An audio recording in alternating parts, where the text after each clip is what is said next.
আসসালামু আলাইকুম প্রিয় মালয়েশিয়ান প্রবাসী ভাই বোনেরা, আজকে 21 মার্চ 2025 আজও সকালবেলা মালয়েশিয়ার ইমিগ্রেশন বিভাগ 51 জন বাংলাদেশি বাইরে ধরছে। ভুল নথিপত্র তারা দিছে, যে ভিসার কাগজপত্রগুলো এগুলো হলো ভুল।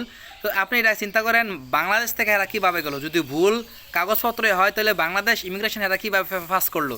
তো বাংলাদেশের ইমিগ্রেশনের হাত থেকে আমাদের বাংলাদেশের যে এজেন্সিগুলো পাঠায়, এখান থেকে আপনারা পার করে দেয়, মালয়েশিয়া যাওয়ার পর হেরারা ধরে। এর আগের দিন ধরলো 15 জন বাংলাদেশি ভাই যারা কিনা ক্রিকেট খেলার জন্য গেছে, টুর্নামেন্ট খেলবো। এর 2 দিন আগে ধরছে 95 জন বাংলাদেশি যারা কিনা ভ্রমণ বিষয়ে মালয়েশিয়া গেছে।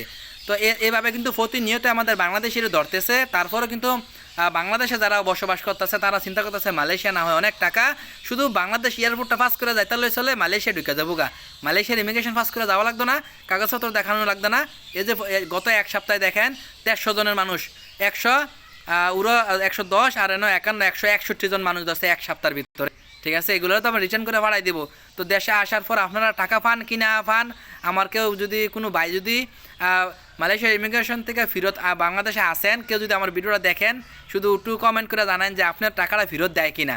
তো এই ট্যুরিস্ট বিষয়ে যদি যান 6-7 হাজার টাকার বিষয়টার মূল্য।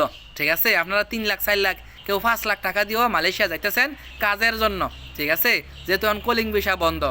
অন্য দেশে যান, যে দেশে খোলা আছে বৈধভাবে, কলে ট্যুরিস্ট বিষয়ে যাবেন, 2 মাস 3 মাস পরে আপনি অবৈধ হয়ে যাবেন। আর অবৈধ হয়ে গেলে মালয়েশিয়ার ইমিগ্রেশন বিভাগ যদি আপনার কখনো অপরাধী দিয়ে ধরতে পারে, জামিন নাই। ঠিক আছে, একটা আছে যে আপনি কাজে ভুল, যে আপনার ভিসাপত্র আছে, কাগজপত্র বৈধ, আপনি এক জায়গা থেকে অন্য জায়গায় কাজ করতেছেন, এটা এক ভুল।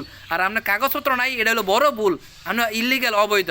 ঠিক আছে, তো যারা এই ভিডিও দেখতেছেন সবাই শেয়ার করে দিবেন। আর যারা ট্যুরিস্টে মালয়েশিয়া ঢুকতে চাইতেছেন, অনুরোধ থাকবে না ঢুকার জন্য। মালয়েশিয়ার ইমিগ্রেশন বিভাগ কিন্তু আজান দিয়া ধরে। ধন্যবাদ সবাইকে, সালামু আলাইকুম।